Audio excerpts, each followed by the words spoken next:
이정후 근황을 말씀드리기 전에 잠시 LA 다저스에 소속된 한국인 선수의 중요한 소식을 먼저 전달해드리고자 합니다.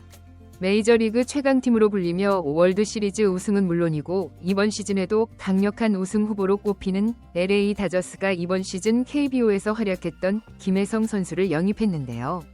그 계약 금액이 최대 5년 320억 원에 달했습니다. 원래는 에인절스에서 가장 높은 금액으로 영입 의사를 표했지만 김혜성 선수는 우승할 가능성이 높은 팀을 선택했습니다. 사실 KBO에서도 우승을 경험한 적이 없었죠. 에인절스를 선택했다면 금전적으로는 더 유리했겠지만 우승을 경험하기는 어려웠을 것입니다. 다저스가 김혜성을 영입한 것도 놀라웠지만 시즌 시작 전에는 이루스 경쟁에서 5위에 있다는 평가와 함께 주전으로 활약할 수도 있다는 예상도 있었습니다. 하지만 초반 10경기에서의 활약이 기대에 미치지 못했고 결국 마이너리그부터 미국 야구에 적응하는 과정을 시작하게 되었습니다. 김혜성은 본래 배트를 짧게 잡는 스타일인데 다저스 코치진은 김혜성의 배트 그립을 길게 잡도록 변화를 주었고 이에 적응하는 시간이 필요했습니다. 이러한 변화가 가능했던 이유는 김혜성이 생각보다 파워가 매우 좋기 때문입니다. 실제로 마이너리그에서 5개의 홈런을 기록했고 도루 시도에서는 단 한 번이 실패도 없었습니다. 하지만 김혜성이 뛰어난 활약을 보여도 다저스 1군에서 뛰기는 쉽지 않았습니다. 주전 자리가 모두 채워져 있었기 때문이죠. 그러던 중 한국계 미국인 곽현수, 에드먼가 부상을 당하면서 곧바로 김혜성을 콜업했고 김혜성에게 메이저리그 데뷔 기회가 찾아왔습니다. 먼저 애틀란타와의 경기 9회에 대수비로 데뷔했고 이어진 경기에서는 대주자로 출전해 도루에 성공했습니다. 로버츠 감독은 인터뷰에서 김혜성이 곧 선발로 출전하게 될 것이라고 밝혔는데 그날이 바로 오늘 5월 6일이었습니다.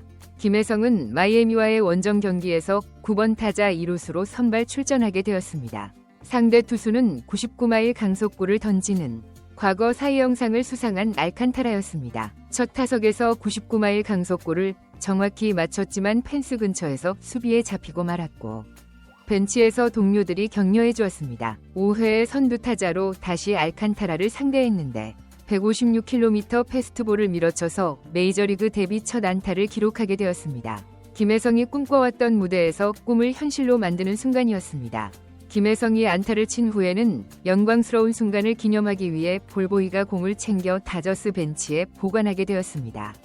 더불어 다음 타자가 오타니였기에 득점권 주자가 되기 위해 도루를 시도했고 성공하면서 메이저리그 두 번째 도루를 기록했습니다. 오타니가 홈런을 쏘아 올리며 김혜성은 첫 득점까지 올리게 되었습니다. 6회 세 번째 타석에서는 2루 주자가 있는 상황이었는데 이번에도 강속구를 정확히 맞춰 빗맞은 타구가 절묘하게 떨어지면서 타점까지 올리는 멀티히트를 완성했습니다. 로버츠 감독의 믿음에 완벽하게 보답한 것이죠. 중계진은 김혜성이 너무 편안해 보인다.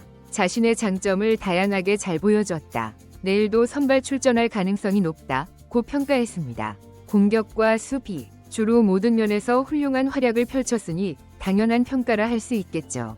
김혜성은 8회에 놀라운 호수비를 보여주며 아웃카운트를 잡아내려 했지만 세계적인 1루수 프리먼이 3m 앞에서 공을 놓치면서 세이프가 되었습니다. 솔직히 제가 보기에는 프리먼이 김혜성의 놀라운 수비를 예상하지 못해 당황한 나머지 실수한 것 같았습니다. 김혜성은 메이저리그 데뷔전에서 4타수 2안타 1타점 1득점 1도루의 대활약을 펼쳤고 다저스는 7에서 4로 승리하며 1위 자리를 지켰습니다. 김혜성이 곽현수와 함께 주전으로 자리 잡게 된다면 더욱 좋겠네요. 로버츠 감독의 고민이 깊어질 정도로 좋은 활약을 기대합니다. 물론 저는 샌프란시스코를 더 응원할 수밖에 없다는 점 김혜성이 이해해 주었으면 합니다. 이러한 상황에서 샌프란시스코와 순위 경쟁 중인 샌디에이고는 뉴욕 양키스에게 패배로 경기가 흘러가고 있었습니다. 한편 이정우는 콜로라도와의 4연전에서 타율을 끌어올릴 것으로 기대됐지만 상대가 메이저리그급 투수가 아니다 보니 오히려 고전하며 만족스러운 결과를 얻지 못했습니다. 하지만 팀은 4연전 중 3승 1패라는 좋은 성적을 거두면서 다저스와의 경쟁을 계속해 나가고 있었습니다. 다음으로 만나게 될 팀은 내셔널리그 중부지구 1위 팀인 시카고 컵스입니다. 이 팀은 리그 최고팀 타율을 자랑하는 강팀입니다. 직전 경기에서 밀워키를 상대로 어떻게 연패를 당했는지 이해하기 어렵지만 전문가들은 시카고 컵스를 매우 강력한 팀으로 평가하고 있었습니다. 상대 선발 투수 역시 평균 자책점 2점대를 기록 중인 좌완 투수였습니다.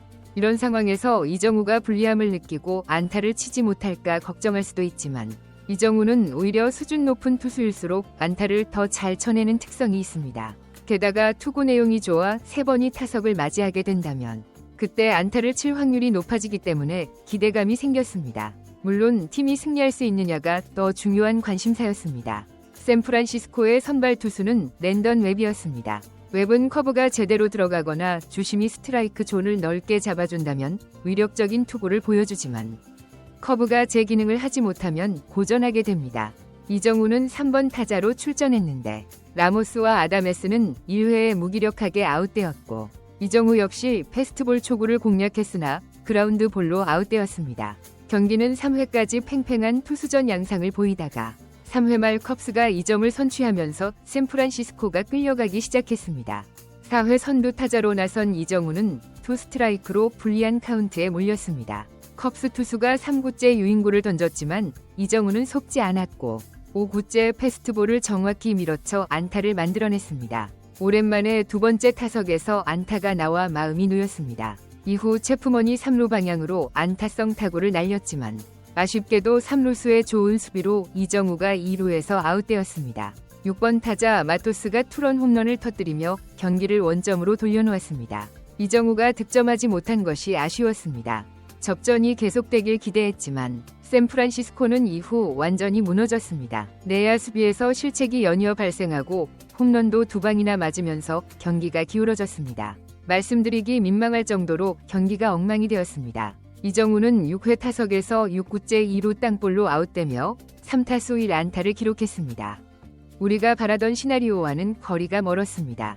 6회에 5실점을 허용하면서 샌프란시스코는 초토화되었습니다. 마치 전날 샌프란시스코가 콜로라도를 상대로 승리했던 것처럼 이번에는 샌프란시스코가 콜로라도와 같은 처지가 된 듯했습니다. 원래는 2점 차이였기에 승리조 불펜을 투입해 따라가려는 전략이었으나 수비 실책들로 인해 불펜 투수들의 멘탈이 흔들리면서 무사 만루, 밀어내기 볼넷 등 끔찍한 상황이 연출되었습니다. 결국 2에서 9로 크게 밀린 상황에서 패배가 확실시되었습니다. 시카고 컵스는 분위기가 매우 좋았고 한 여성 아나운서는 노래까지 부르며 즐거워했습니다. 이정우는 8회에 네 번째 타석에 들어섰습니다. 냉정하게 말해 이 경기의 패배는 어쩔 수 없었습니다. 더 중요한 것은 이정우의 멀티히트였습니다. 오직 멀티히트만이 필요했습니다. 타구가 제대로 맞아 2루타 이상을 기록한 지가 너무 오래되었거든요. 이정우가 상대한 컵스 투수는 교체된 우완이었습니다. 하지만 결과는 좌익수 플라이 아웃이었습니다. 스트라이크 존에 들어오는 공을 계속 파울로 걷어내며 투수를 힘들게 만들었지만 결과는 아쉬웠습니다. 이번 경기에서도 이정우는 4타수 1안타로 경기를 마쳤고 시즌 타율은 .333이 되었습니다. 역시나 좌완 투수를 상대로 강함을 보여줬고 최근 10일간 타격이 주춤하고 있는 것은 사실이지만 올스타 출전이 매우 유력하다고 미국 매체들이 보도하기도 했습니다. 원정에서 더 뛰어난 성적을 보이는 이정우인 만큼 남은 두 경기의 시카고 컵스전에서는 더욱 활약상을 기대해보겠습니다. 그나마 위안이 되는 점은 샌디에이고가 양키스에게 0에서 3으로 패배 직전이었다는 것입니다.